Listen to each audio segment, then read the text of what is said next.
And we're live. Greetings, mortals, peers, and queers. Let's hit the intro music. Oh, and I just realized none of you can hear it. That's wonderful. I am a professional. There we go. Now you should be able to hear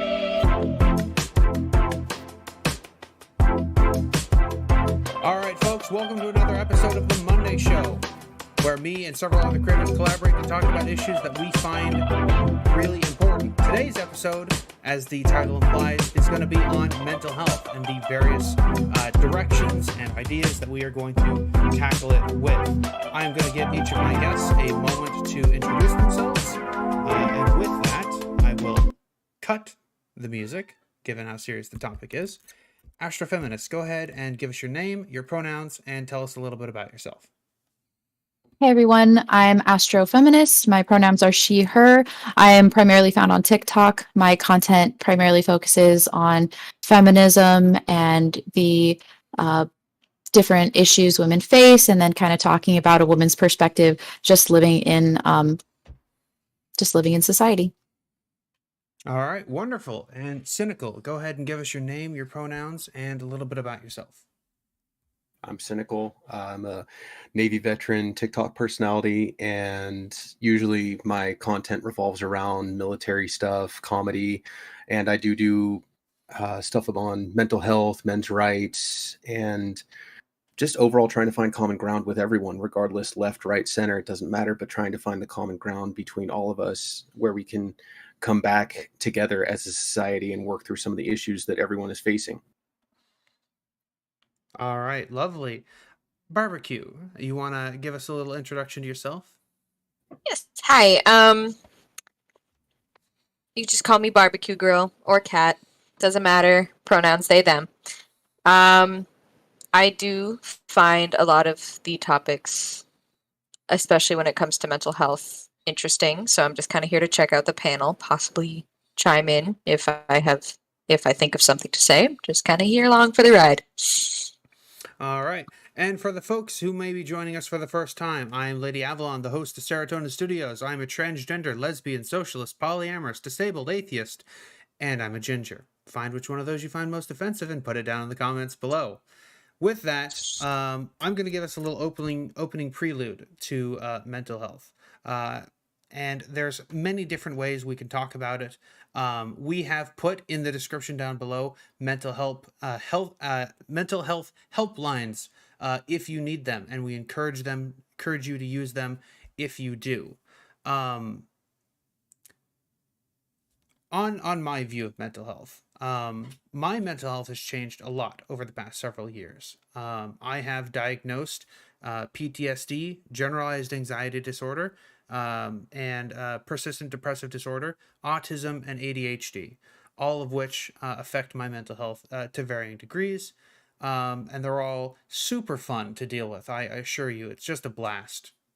Two things I want to hit on in equal measure.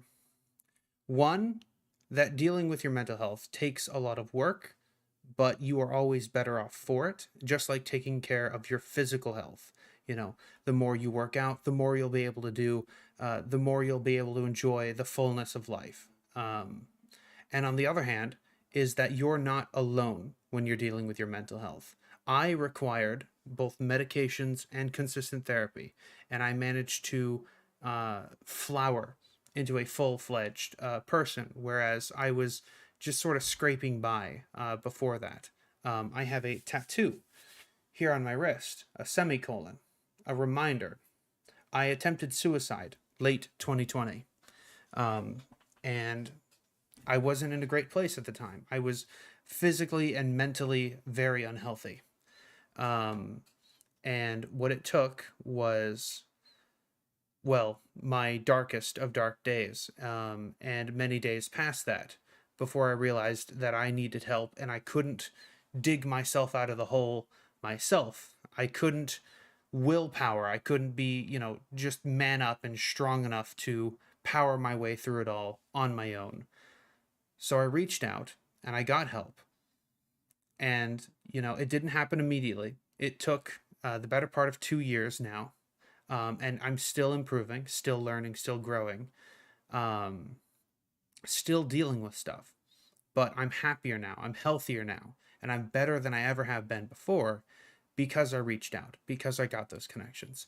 During 2020, I had gotten to only talking to one person that entire year.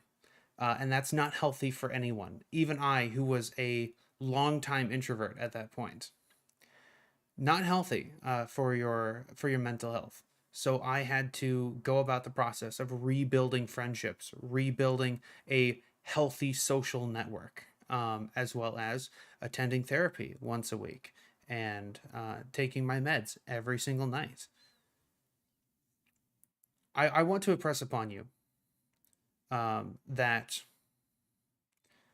one of the narratives that I have running through me is that while I am, yes, very disabled, and that stops me from doing a lot of the things that I would, I can't run and walk as much as I would like to because of my physical disabilities, and likewise, my mental disabilities hamper me as well. But I've also achieved a lot because I got help, because people helped me, and because I wanted to be helped. And I'll leave it off there to open it up to the rest of the floor. Um, but I'll leave it with this. Getting help does not make you weak. It can, in fact, make you stronger than you ever were alone.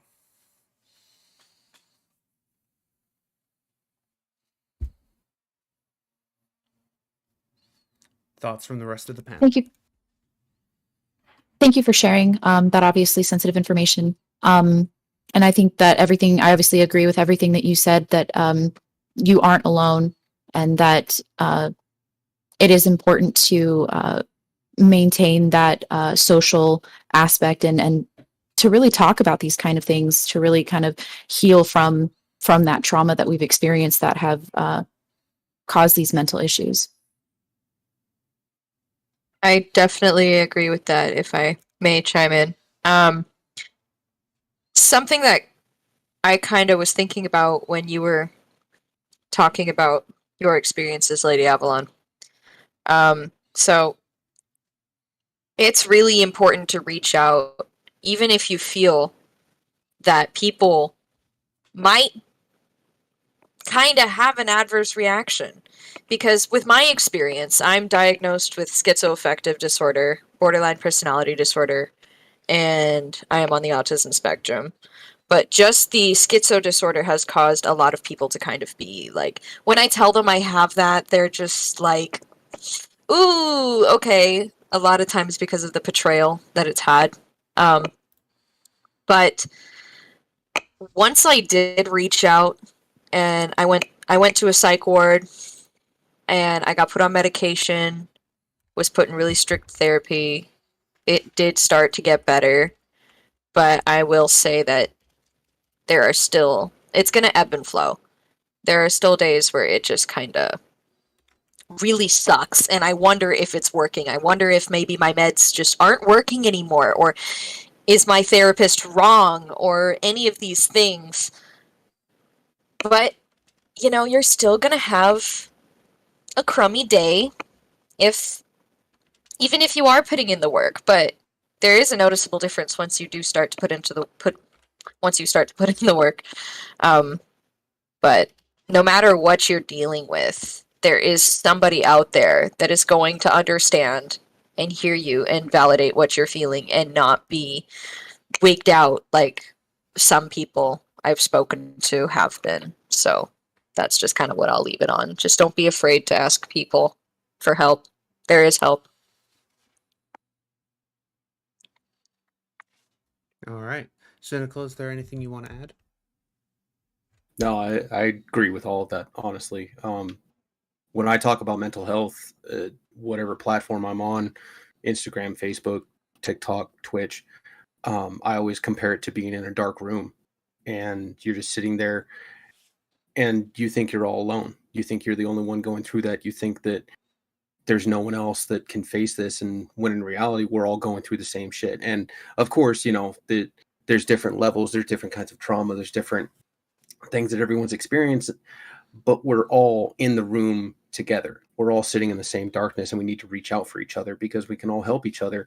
And I don't think that anyone should ever compare trauma or try to say that one is less or more than another, that someone is inferior or better because of their trauma.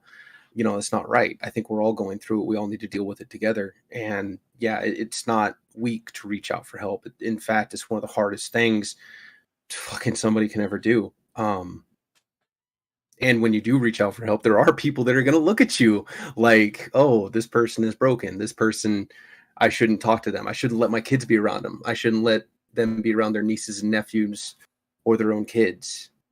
That we can use this in a court of law as justification to remove certain rights that they have, that we can lock them up away and pretend that they don't exist. And it's something that people have been dealing with for millennia. There have always been people that have struggled with this. You can go back in time. And the thing is, there's always been this society that to try to help each other, we embrace each other, but society has taken this weird turn that if you admit you're not okay, that you admit there's something wrong, there's obviously something wrong with you as an individual, and you need to go away. And we need to get away from that because we're all in this together. Yeah, absolutely. That's well said. It's been kind of hit on twice on now, by Cynical and by Barbecue. This idea of mental health portrayal in the media and how that colors people's perception of it. I think most famously, most recently, we have the movie Split, where it really demonizes people with multiple personality disorders, and turns them into some sort of monster superhero thing. But even further from that, a lot of people's thought processes and what their first thought when dealing with mental health, while it's gotten a lot better in recent decades, a lot of people will still assume it's like, you say something wrong and they'll put you in a straitjacket. They'll put you, and they'll stick you with needles and you'll go to the psych ward. And they've got all these nightmarish images of what mental health is, that oftentimes they're afraid to reach out. I've known people in my personal life who, because they were so convinced that that was the case, they would not go seek treatment, even though I pleaded with them that they really needed it and that they needed to seek treatment. But they, And there's even people that have sought treatment and have gotten bad therapists, bad psychiatrists, bad meds, oh and that's yeah, put a sour taste absolutely. in our mouth. That's happened I to have me a story before. to share on that, Go basically, ahead. Me too. kind of. Go ahead. Um, basically, when I was about 16 or 17, I was mandated to go to therapy. And I didn't understand, obviously, at 16 years old, I didn't understand how therapy worked or how it was supposed to happen. I ended up seeing about 7 or 8 different therapists. Because all of them were telling my parents that I had showed signs of having CPTSD. I had shown signs of being neglected, like emotionally neglected. And my parents didn't like that, so they kept moving me to different therapists, basically. So it was, I didn't understand what that meant. Like, I thought that was just kind of normal because I was 16 years old. I didn't understand what therapy was. And my dad basically accused me of like manipulating these people that had gone to school to be doctors and study human behavior and psychology. So that I was sorry. lying. So it wasn't until several years later, that my mom had actually told me that. And I just felt so betrayed. I was like, are you serious? Like, it's, I was really unfair, I think. And I don't talk to my parents to this day, partially because of that, a slew of other reasons, but. Mhm. Yes, Going off of, sorry. Go ahead. Go ahead. Going off of what was said about like the potential of your meds getting messed up, that has happened to me 3 times. First time was when I was a teenager. My therapist had known that I dealt with addiction, but not to a big degree that I would reach later. But knowing that, And he communicated with the psychiatrist that I saw. Knowing that, they prescribed me Xanax and Adderall.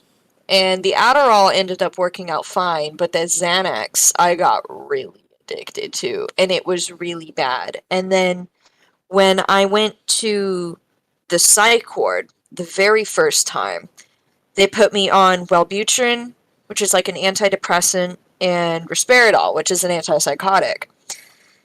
And while I was in the psych ward, I felt great. But the second I left that building, I had the most crippling anxiety. And I dealt with it for weeks until I saw a different psychiatrist. And that psychiatrist told me, I don't know why they would put you on that combination of meds, because that specific combination has been proven to cause severe anxiety. And it was so bad, I'd wake up, the room was spinning. It was so bad, I couldn't go to work. I couldn't drive, nothing. And then the third time, they put me on Zoloft, and I kept telling them, I feel sick, like really sick, like physically sick.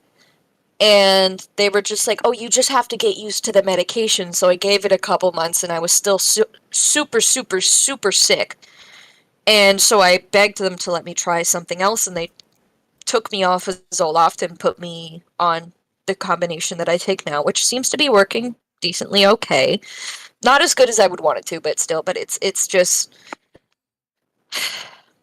that's just, I mean, those people were medical professionals, or they've been through med school.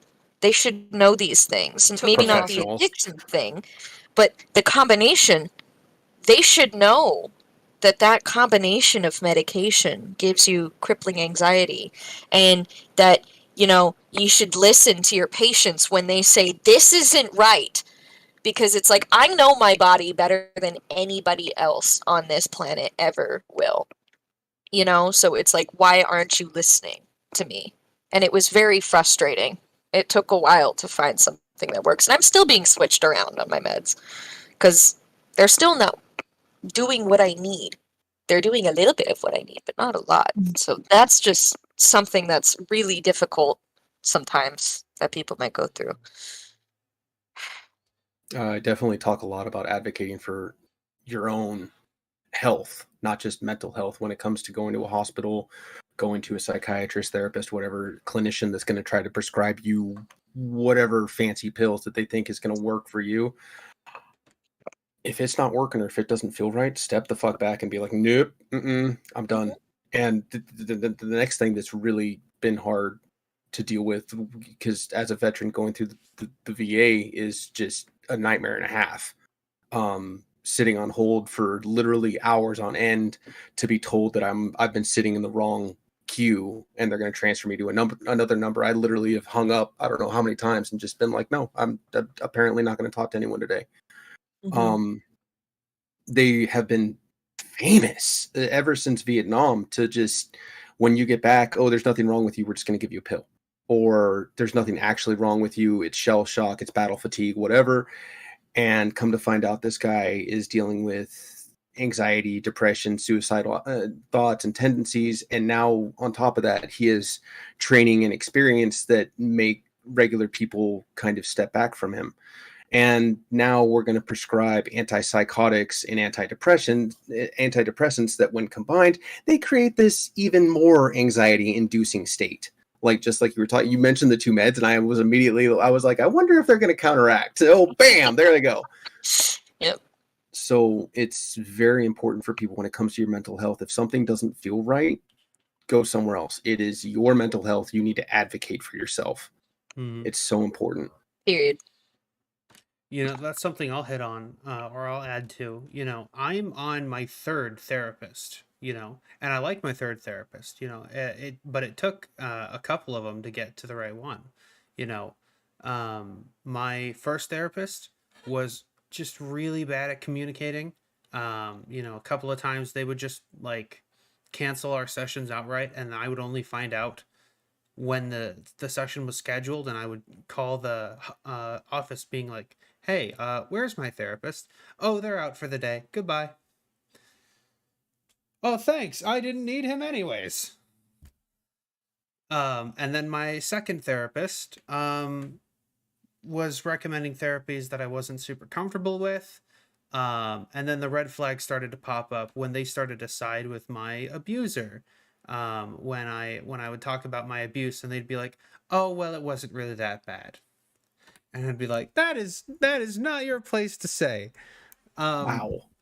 you know, Wow. I the am so sorry.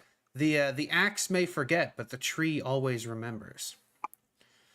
But then I found my third therapist, and they're wonderful. They're great, and I've very much enjoyed being with their services over the past year, and they've helped me a lot. So, my message is it's incredibly important to go to therapy. It's also important to remember that you got to find one that works for you. You got to find someone that you click with, and that who really understands you and can give you the best quality care. Um, and that takes some judgment, that takes some thought, but it's really important if you want to get the best quality care. Unfortunately, especially in America, you're gonna have to go looking for it. It's not gonna come find you. Um, and that can lead us slightly into the next topic, which is mental health under a system that is capitalistic. If you gotta shell out money to get medications, and you gotta shell out money to get health care, or if your therapist is not covered under insurance, and the nightmare that can be trying to arrange good health care under insurance, under affordable insurance. That's also like really frustrating and really difficult. I got lucky because my insurance covers a therapist that I actually really like. But I've heard horror stories where people have liked a therapist and they've been out of network, and other such headaches. Does anyone else have a experience with that they'd like to add to? I do actually, specifically. So I actually was put on Medicaid when I went to the psych ward for the first time in Arizona because they asked me if I had health insurance, and I started crying. I was like, I don't, and I know that this visit alone is going to just destroy me. I don't have money for it, but the whole reason why I went in is because I had said that I was going to commit suicide, and someone called a wellness check on me, so I had no choice. And so I was crying and crying and crying, and they're like, hey, it's okay. We can actually just get you signed up for Medicaid right now. And I was like, okay, it's that easy, I guess, in this scenario. So everything was going great. I was able to get the medication I needed, and I was on a lot of medication. I was able to see my therapist, my psychiatrist, whenever I needed. And then somebody, when they were renewing my benefits for the new year, excuse me, when they were renewing things for the new year, they somebody made a big mistake and said that I lived in Florida when I lived in Arizona. And I was trying to use my insurance, and they're like, no, like my meds were empty, and I would have had to shell out $800 a month, which I can't Oh, afford, to get my medication. And they were just like, yeah, like you're just going to have to reapply. So I was like, why can't I just prove my address to you? I have bank statements, I got electric bills, I got everything you could want. And they're like, nope, you got to reapply. And I'm like, okay. So I reapplied, and they denied me. Because despite the fact that I'm still below the poverty line, I made too much money. And it's just because that I made a couple dollars above Arizona minimum wage that they made that decision. And it was really, really, really, really, really frustrating. So I was selling out all of this money just to get my meds. And I have not been able to get my health insurance fixed. So as a result, I have not been able to go to therapy as much as I would have wanted to. And now that I'm in Illinois, in a new state, I'm hoping that I'll kind of be able to start fresh and just get signed up here and get everything that I need here. But I cannot tell you how many times I have cried at the pharmacy and at my therapist's office and at the psych ward because I was like, I can't afford my meds. And if I go off my meds, I'm going to snap. and it was crazy. And this is just me kind of having like a little personal thing with the not psychiatrist, pharmacist. But she was saying, like, you'll be fine for the weekend. I have no medication in here that is detrimental if someone doesn't take it. Bullshit. I call bullshit right there. You got insulin in there. If you got Xanax in there, and if someone does not take Xanax, they're gonna and they've been regularly taking it, they're gonna have a fucking seizure. So it's just. But I digress. It just that alone almost broke me because I was like, now what am I gonna do? I felt like I was just hopeless. And I had already made all this progress over the year that I had Medicaid and that I had my meds and health insurance. I was making progress, and now I was like, and now I'm back at square effing one. Mm-hmm. So that's kind of why I think that in a country where we don't have a form of affordable or universal health care, it just doesn't work for those who are poor but are trying to make it. Mm-hmm. But I'll leave it at that for anyone else to. I mean, there's a lot of issues there. Like, talking about the economy when it comes to capitalist versus universal healthcare, like, there is no such thing as free healthcare because someone somewhere is paying for it. And you can't go to a doctor, you can't go to a therapist, you can't go to a pharmacy and demand attention or treatment or meds and just have them handed to you, because that's not fair. Someone somewhere is out of pocket for that. Well, that's At why the I kind same of threw in time, the word affordable, because if it was affordable, I'd be fine. and that's like one of the things that I've always thought about is, like, when it comes to insurance and trying to find affordable healthcare, that's obviously never going to happen because they know that it's in need, it's in demand. So It's supply an is going to go inelastic up. market. Exactly. In the market we have, in the designed market we have, when demand is high, and demand will always be high, supply will shadow it, and it's going to rise in price as cost of living goes up. The problem is, with cost of living and everything rising, the wages haven't rose. So it's this weird inference of, you can't you can't have your cake and eat it too, basically. Like, everyone talks about universal healthcare and this, free society, but there is no such thing as a free society. Someone somewhere is going to pay for it, regardless if you're worried about your street having potholes or you're worried about your mental health. You're going to have to provide income for it somehow, and it just sucks. There's no good way around it. Yeah. Right, and maybe I used the wrong word there, but what I was trying to say is,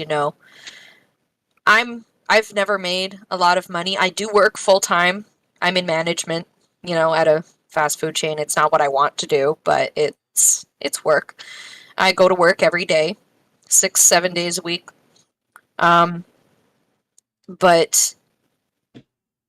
with what I make, I can't afford what I need. And if maybe they had something where it's just like, if just some kind of, I mean, to be fair, I am not the most versed on this subject, so forgive me Yeah, if I'm kind of no. making things that don't make sense, but I don't think it's like, I don't think any of us are experts in this field. Yeah, no, none of but us are experts, it's but I think we could like agree to like maybe maybe Cynical wouldn't agree to the more full affordable. decommodification of the entire healthcare industry.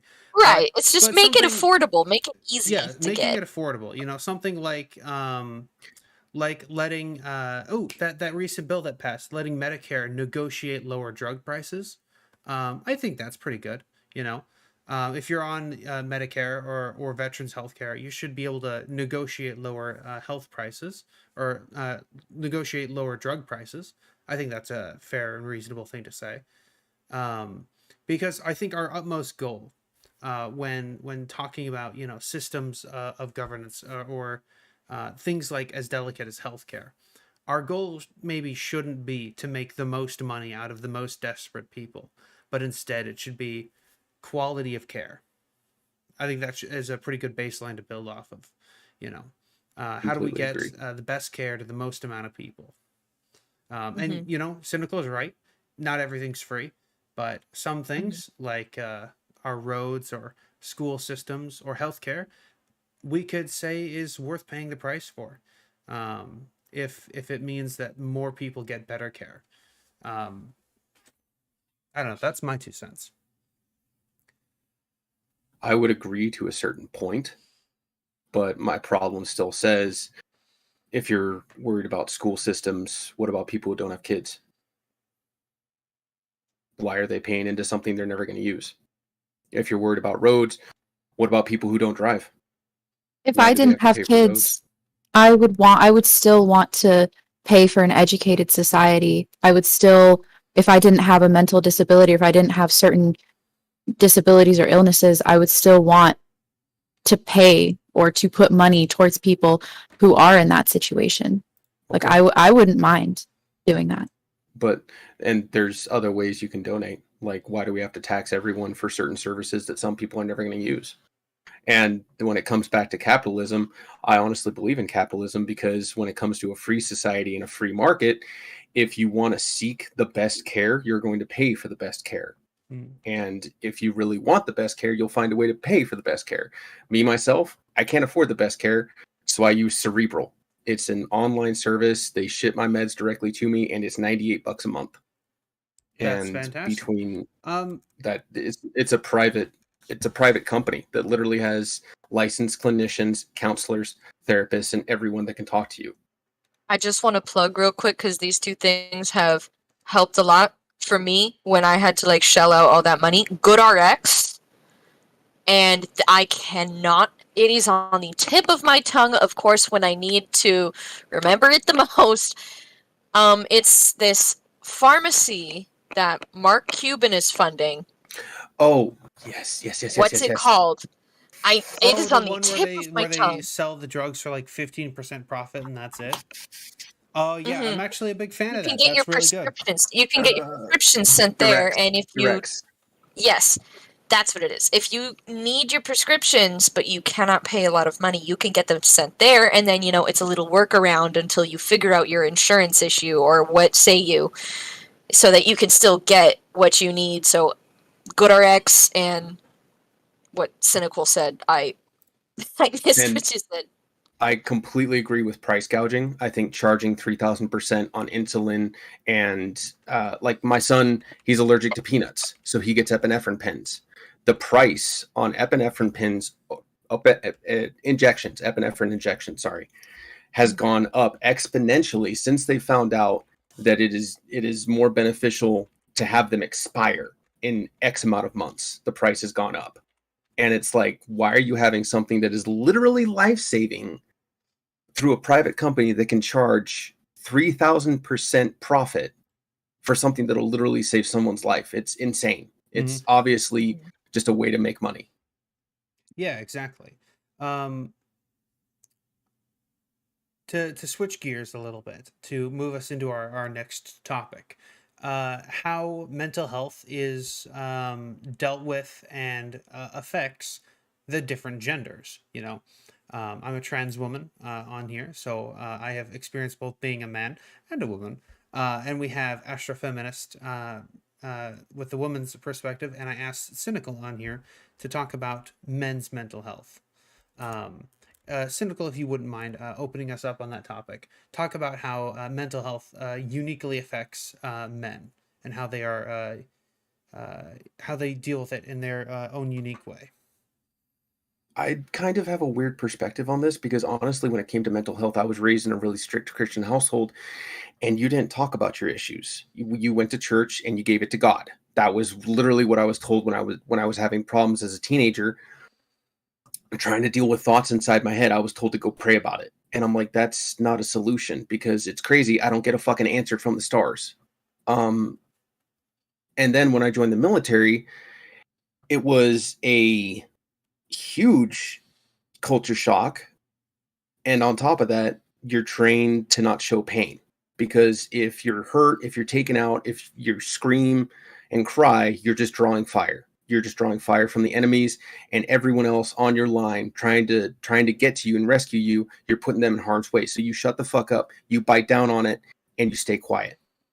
And when it really affects men's mental health is when you come out and you realize that, oh, I'm messed up and I don't know who to talk to. I can't talk to my family or friends because they'll just say, suck it up, be a man. I can't talk to my buddies because they're going to make fun of me. I can't talk to my spouse because I want to be strong. I want to be the provider. I don't want to be weak. I don't want to be perceived as someone who is a detriment to society or a risk factor to my family.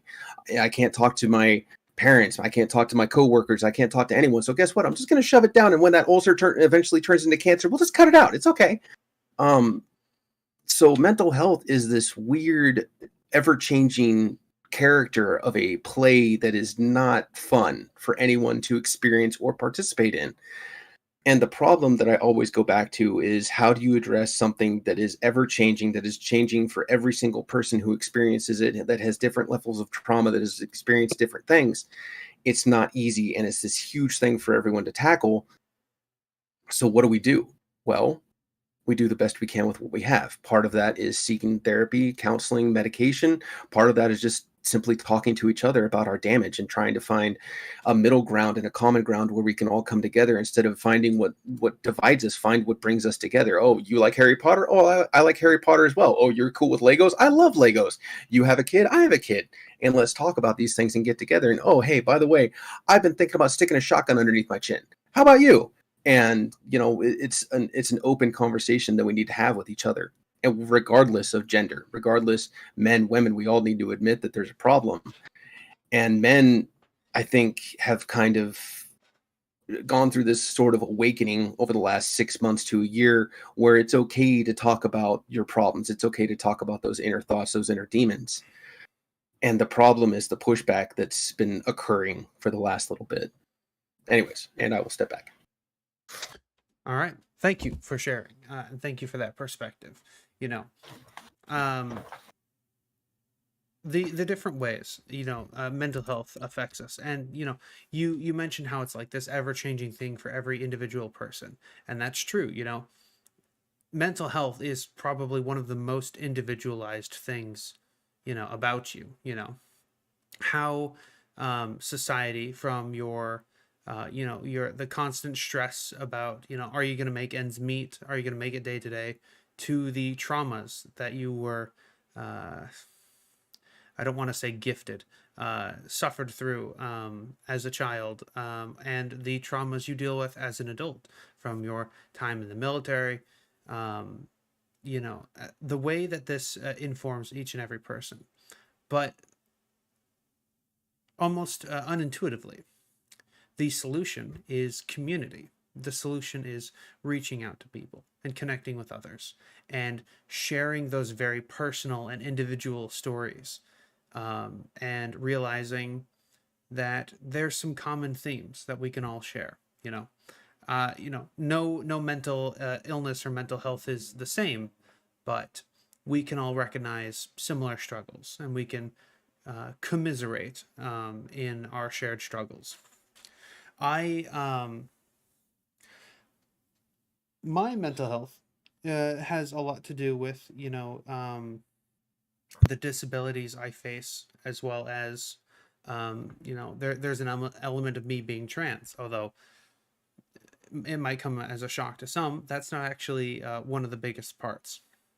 I have a nerve disorder that causes me severe amounts of pain all the time, and it limits my ability to run and walk as much as I would like. I cannot stand for long periods of time, and I cannot run for any lengthy period of time. That is probably one of the biggest informing factors in my mental health, is the fact that I'm stuck in a meat suit that constantly electrifies me, and I cannot escape it. But as far as how gender affects me, as you talked about, I grew up in a pretty religious household as well, where I was told, tough it up, be a man, stop crying, or I'll give you something to cry about. That was a big one. And I did. I learned how to stop crying. I learned how to shut it off. and I learned how to lock it all deep inside. That was until it eventually bubbled over and exploded, and I had no outlet. I had no friends to talk to. I had no personal person to connect with, and it exploded. And one night, um, I was finally overwhelmed and I was in tears. And I reached over to my nightstand where I keep my knife every single night. And luckily for me, I had lost my knife that day. I didn't know where it was, but I discovered that night that the knife was missing. It was not on my nightstand where I put it every single night. And I eventually had to buy a new knife, but um, I came up empty-handed that night, and for that I am grateful. What it took is recognizing that I shouldn't just take it all in. I shouldn't just crush it all down, you know. For a while there, I had prided myself on this idea that I could endure, that I was endurance, um, that I could suffer all of these damages and all of these hurts, that I could endure the amount of nerve pain, just so that I could run for a little bit longer, walk for a little bit longer, work a little bit harder. And even though it left me debilitated, I could, I could call myself tough and move on from there. But all that did was hurt me more. All it did was exasperate my disabilities. All it did was cause me an undue amount of suffering for no real reward. I feel like sometimes when people are dealing with their mental health or physical health, they sort of fetishize this idea that they can just work harder, that they can just be tougher, that through willpower they can just push and push and push and push and push, that eventually they'll win or succeed or something like that. And one of the things I've learned in my mental health is actually a lesson my archery teacher taught me some years ago. When you're learning how to shoot a bow and arrow and you're aiming for your target, you fire your first shot. The thing my teacher would always tell me is, when you hit your first target, hit that same spot again. Do not try and readjust your aim to try and hit the bullseye every single time. Do not fire wildly without thought. Instead, hit the same spot over and over and over again. Build consistency. And once you have a tight cluster of arrows, then you can move that arrow, move that cluster over to the bullseye. And that's something that's helped me with my mental health. Instead of trying to wildly win every single time, trying to just shoot wildly, I aim instead for consistency. Just a little bit better every single day. A little bit here and there. And once I got consistently better, once I realized here are my limits, I can only be on my feet for 6 to 7 hours a day. Okay, that's what I have to work with. That's what I work within. And now I do a lot within that period of time. I can only lift this amount of weights. If we want to use weightlifting as a metaphor. If you can only lift so much weight, fine. Don't try and lift 500 pounds for your first bench press. Pick up those 5 or 10 pound dumbbells. Don't think that you're, weak for using those 5-pound dumbbells. Just start using them, start building up those muscles. And over time, you'll be able to switch from 5 pounds to 8 pounds, and from 8 pounds to 10 pounds. It will take not a day, not a week, but months, perhaps years of consistent, deliberative effort. And you'll slowly get more healthy. So I used to only be able to walk and run for about 6.5 hours a day. I can now go for about 7 hours a day. And how gender, directly affects that is, I was caught up in these ideas of masculinity, trying to perform, being tough, being the man of the house and all of that, handling all of my own problems. But with that came a crushing sense of isolation that I think ended up doing more harm than it ever did any good. Astro, would you mind enlightening us on the unique struggles of women and mental health? Absolutely. I think it's important to recognize when we talk about how men are affected under, and I'm going to get to the feminist perspective. I just kind of wanted to touch on what Cynical had mentioned. These ideas that men need to be masculine, men need to suppress their emotions, men need to reach this certain level within society to be considered respectable, to be considered a man. That all comes from these patriarchal, or well, I'll say societal standards that have stemmed from, this expectation that men are just supposed to be stronger and supposed to be better than women. And obviously that's a way that men struggle under the patriarchy, that they do struggle. But, sorry, mind blank.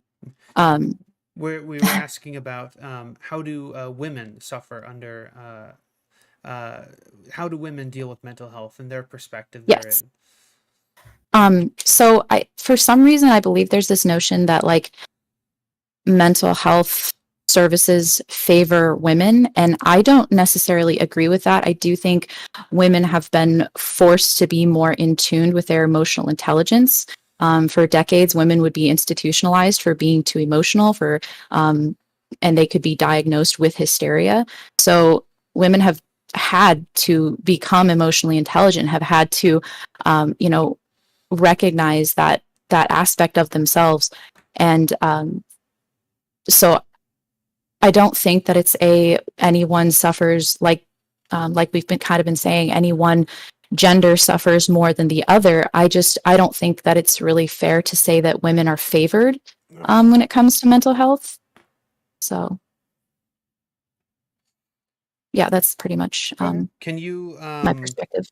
tell us a little bit about have you your struggles with mental health, staying mentally healthy, staying fit and focused, and the ups and downs that you may have experienced? Absolutely. Obviously, I kind of touched on it a little bit. My childhood was actually very detrimental to my mental health, and to this day, I'm still dealing with those consequences because I'm actually kind of just figuring out what had happened during my childhood. I have large gaps of my childhood that I didn't remember, all up until this time. I'm 29 years old now. And like things will come back to me, these traumatic events, and I'm just like, great, another one. So I'm reeling with that. I served in the military as well. And I had suicidal ideations during my time in the service. And I had to deal with that. And when I went, I was obviously forced to go to therapy for that as well. And when I was there, I didn't want to take medication because this was several years ago, and I didn't understand how medication worked. I had that false notion that like it was medication was bad. I didn't want to get like I didn't want to get like addicted to it, but like now I know that's not like a thing. So I really preferred, I was like, well, I really just want to do talk therapy. And I remember my therapist was like, well, is there any reason why you prefer that? And I just said, oh, I really don't want to take medication. And he was very adamant, not very adamant, but like he definitely pushed the idea of medication multiple times, which I never ended up taking, but I did think that was kind of like can I just have some talk therapy? And the talk therapy actually ended up working really well with me. So and then recently I've been with my husband now for several years, and I noticed that I became very isolated. It was just myself and my son, and he would be at work for most of the day, and I didn't talk to anybody. I didn't really have any friends. I kind of, how like when you just stop talking to friends, you don't really stop being friends, but you just don't talk to them anymore, and you just kind of fall out of contact. That it pretty much happened with everyone. And then I noticed that my mental health was declining a lot from that. So just joining this Discord really, really helped with my mental health, just having people to talk to about like the most random, silly things. But I do truly love it. And I do truly love seeing all the conversations that people have. Like, it just makes me feel better. I don't know, included. Yeah, being a stay-at-home parent is definitely a test of your mental health. because you do get isolated really easily. Your spouse, significant other, whoever goes to work and you're stuck at home with your child, and yeah, you can go to the park or you can go to the grocery store or whatever, but it's not the same as actual human adult interaction. Hmm. And Absolutely. Discord, there's a whole bunch of resources that I tell people, maybe it's not therapy, maybe it's not counseling, maybe it's not medication, maybe just find someone to fucking talk to. We've gotten to a weird place in society where we have all these technological lines of communication, where Facebook, Twitter, huge amounts in communities where we can talk and interact with each other. But for some reason, a lot of people feel more isolated than ever. I'm talking way back in the pioneer days where there was a single person for 20 square miles and they weren't as depressed, they weren't as sad. So now we have all these lines of communication and technology, but for some reason we still feel isolated from everyone. I mean, we live in cities and we hardly ever talk to people. We live in these huge communities, beehives of activity, but we don't interact with each other on a meaningful in a meaningful way. And that is one thing I always talk about on my TikTok. You don't need to interact in a deep, meaningful way. Go talk to someone in a Discord, on Twitch, on TikTok, wherever, about what you ate, about a hobby you enjoy, something, some line of communication that is beyond work or is beyond the absolute necessity of life. Like, these people, I talk to people, I literally have the same conversation probably 3 or 4 times a week with someone else about being isolated from their family, from their wife, from their husband, from their kids even. And it's horrifying to think about all these people on the edge of their mental health because they can't simply talk to anyone. And I'm a dumbass with a cell phone. I say it all the time on TikTok. I am nobody. And these people are blown the fuck away that I can simply just sit there and talk. And they're like, why do you do this? And I'm like, because of you. Because I want you to stick around. Even if, you don't know me. I'm nobody. We can just talk. And it's that weird social interaction that people kind of grasp onto. And it's so good for your mental health to just simply talk to somebody. Yeah, I absolutely. definitely agree. One of the things that I had to do after late 2020, when I was only talking to one person, and that was my fiance at the time. And then that ended in a nuclear fallout. And suddenly I was alone. And I had to rebuild not just one friend group, but multiple friend groups. I have friend groups here on Discord. I have friends at work. I have friends at another work.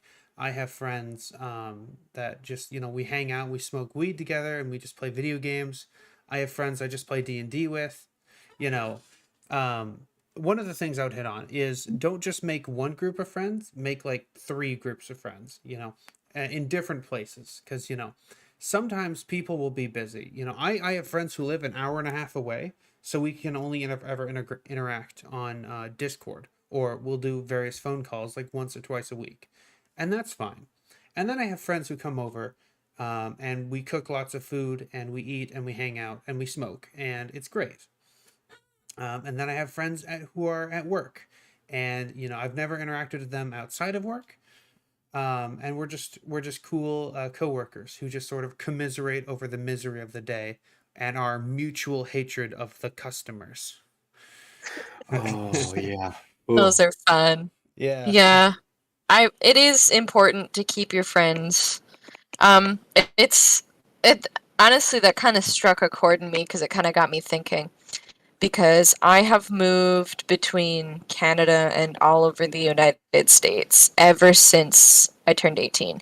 The second I turned 18, my dad was like, fine, because I was a little bit of a rebellious little shit, okay? I'm gonna just admit that there. I was, okay? I was always like, nah, screw you, Dad, I'm gonna do what I want. And so then he was like, all right, fine, you're 18, you're off the health insurance, go figure it out, you're out into the world. And I got kicked out. And so I moved to Canada, back to Arizona, to Florida, now in Illinois. And every time I've moved to a state where I didn't know anybody, aside from like one person, it's difficult because all of my friends, a lot of the friends that I have known for a very long time, some of them are in my hometown in Saskatoon, Saskatchewan, good old Canada, or they're in Arizona where I spent like 10 to 12 years. So it's kind of this thing where it's just like, now I'm in Illinois. I only know my partner's family and I love them to bits. And it's great that I have them. But I don't have any friends here. And sometimes, I'll come home from work and, I'll play some video games with my friends or, I'll hop in this server and just talk to you guys. And I love that. But sometimes I just really want someone to, just watch TV with, have a drink with, talk, rant about work, go to the mall, do silly stuff, just as Mhm. and my partner calls me silly. He's like, you don't need all that. I'm like, yes, I do. Okay, I want girls to hang out with, talk about girl things, and go shopping and drink really expensive coffee. Okay, I need to do it. It makes me feel good. But my point, um, it's always been hard for me to make friends because of my autism. Mhm. When I was a little kid, I did not care making friends. I did not care one bit. I was in sports. I was in clubs. I had people I would play pretend with at recess when I was a little kid, but I didn't care at the end of the day. I was like, oh, I want to go home and play Super Mario. Like, I don't care. And now that I'm older, I'm kind of like, wait a minute, I do care. Mhm. And I have to kind of like build those social circles here, and I'm slowly starting to do it. Build those And I social have, muscles. yeah, and it's like I've made a couple friends here through work, and it's kind of reminding me that like I do need this in my life. It helps sometimes, if I'm like getting into a little bit of a disagreement with my partner, or I just want to go chill, just talk about work, talk about girl problems, like I don't know, my period or something. 'Cause sometimes that helps. It's like now I have people I can do that with, and it helps so much. I don't feel lonely. I can go to someone's house and hang out, and it means a lot to me, and Yeah. it's One nice of that I'm able to do that. one of the things that helped my mental health, just it was one of the peaks amongst the valleys, was I drove an hour and a half out because I live out in the middle of nowhere, out to the nearest big city to meet up with some friends, and they took me shopping for like feminine clothing for the first time. I'd come out as trans, and it was the first time we were actually going to meet in person, so we went shopping. To which they comically went, Lady Avalon, you shop like someone who's never seen clothes before. Which, Me. true. Sorry. I've developed a little bit of a style, which is escaped professor from the 50s. I love it though. I love it. Yeah. Um, but, it's one of the things that sort of hampers, making friends is, a lot of the places where you would just go and hang out have sort of disappeared over the years. There's people don't usually go walking Malls. in parks. Instead, you go to the mall to spend money, or you go to the store, or you go to a cafe or a restaurant. That's the thing that I've struggled with when I'm trying to date. Is that every place you want to go, the movies, the diner, the restaurant, or cafe, those all cost money, and I don't have a lot of that. So trying to go on dates is always trying to come up with you know inexpensive but meaningful places. I've taken people to the library to go read their favorite books, or we go out and we go hiking on a trail. But it's getting cold this time of year, so people don't want to go hiking as much, and I can't go long distance hiking, so that limits some of my options. So not a lot of people want to go canoeing either. Unfortunate. But I think go ahead. that barbecue touched on a great point, and you as well, Lady Avalon. Consistency. Well, it's two things. So sometimes simple company. We don't even have to talk. Sometimes just quiet companionship. I literally have a buddy down the road. Anytime I'm having a bad day or a bad mental health day, I can call him 2 o'clock in the morning and 4 o'clock in the morning, whatever, and be like, "Hey, dude, I'm not doing well. I just need someone to hang out with." And he's like, "Yep, just come on by. Just fire the barbecue up." And it's like 2 in the morning and it's raining, and we'll just go sit around the campfire. We'll smoke a couple cigars. We'll drink a beer, and we won't talk. We'll just sit together. And he's not a veteran. He has no ties in the military whatsoever, but just the quiet companionship with another fucking human being, Mm. being capable of being present and breathing someone, sharing oxygen with them is just so meaningful. And if you can't get that, you need to find a place to do it. And even if it's not being there with them, I have found having face-to-face calls like this with someone can mean so much to them. Just a line of communication with them. Next thing I'll say is about consistency that I always talk about when it comes to mental health. Have a consistent habit to your life. The first thing you do when you get up is you make the bed. And even if that's the only thing you accomplish that day, at least you accomplished something. And then the best thing about it, at the end of the day, you get to go to sleep in a made bed. And it's a weird, if you have a consistent motivation to get out of bed, to even do something, to get breakfast, to go and do with anyone, it can be so good for your mental health. It can honestly be better than therapy, better than counseling, better than any medication they can prescribe you. Is a consistent lifestyle and a person to share oxygen with beyond your kids or your significant other or whoever. Mm. I love the way you worded that. I just want to say share oxygen with, because sometimes that's what's the most calming. To just, like you talk, you eat food, you play a game, you watch a movie, but then, you just have like kind of a peaceful moment where you're both just kind of doing your own thing, but you're hanging out in the same room. Yep. And it's nice. It's Just nice. breathe. Just With breathe with them for a second. Vibing. with that, we've crossed over an hour now at this discussion, and I know it is late for some people. So we're going to go ahead and wrap up today's show, give everyone an opportunity to give closing statements, closing thoughts. Um, and I'll hit on, before we get into that, just one more point, which is mental health as it relates to, a significant other. I talked about how I was only talking to one person, my significant other, at the end. And that's not healthy.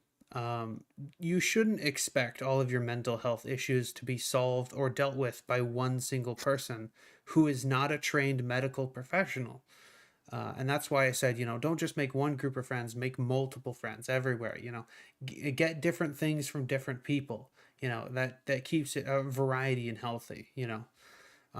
You cannot survive on one type of food alone. Don't expect to survive off of one type of social interaction alone. And with that, I will turn it over to our closing statements for the night. Astro, do you want to start us off? Sure. I'm just going to keep it pretty simple. Just make sure that, if you do feel like you're struggling with any kind of mental health issue, just anything, just talk to somebody. I would say obviously like try to seek out the help you need, but I think all of us understand like how difficult that really can be. Just even setting up our own mental blocks on like stopping ourselves from doing it, but just making sure that you maintain those connections with people and like just talking to somebody, even if it's not about what it is that you're going through, but just find that person that you can just interact with, and that'll really help. I'm astrofeminist. Like I said, check me out on TikTok. I just post pretty much feminist content. Sometimes I try to be funny, and then you guys can tell me whether or not I succeed at doing that. All right. Barbecue, you want to give us your closing statement for the night? Yeah, so for this being my first panel, I quite enjoyed it, and I do think that, regardless of what you're going through, whether it, whether it seems small to you or it seems like your whole world is crumbling. Talk to someone you trust. There's no shame in seeking help. And there is something that will work for you. You know, it could be meetings, it could be support groups, therapy, meds, whatever it is. Just don't be afraid. You know, you can do it. Take it one day at a time and just just breathe. Honestly, just breathe. All right. And Cynical, if you wouldn't mind giving us your closing statements as well as talking about the numbers we have posted in the description below. So just like Astrofeminist said and Barbecue said, don't be afraid to reach out. It's not weak. It's not anything that'll make anyone shy away from you, especially today. You know, if you need help, don't be scared. There is national hotlines. The new one is 988. You can literally dial it, or you can text it. If you don't feel comfortable talking to someone, text it. Reach out. It is not an issue. It's not a problem. It's not weak. And don't be scared, because there's going to be someone there. The next number is 1-800-273-8255. That's the National Suicide Prevention Hotline. There's counselors, there's people who will listen to you, who will talk with you. And even if you don't feel comfortable reaching out to either of those numbers, find someone, whether it's on a social media platform, whether it's on Discord, whether it's in your neighborhood, whether it's in your family, friend group, it doesn't matter. Find someone to talk to, because you matter. The world is a better place for you being in it. You matter, you're important, and you need to stay with us. I thank you for your kind words. And for my closing statement, I would relate the tattoo that I talked about earlier. The semicolon. It is grammatically, it means that there's a continuation in the sentence, that there is more to the story that has yet to be written. And that is what I would impress upon you. There is more yet to the story. There's more yet life to live. Hold on.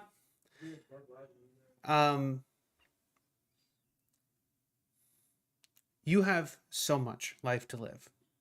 And, you owe it to yourself to be able to see those happy days, to see when it gets better.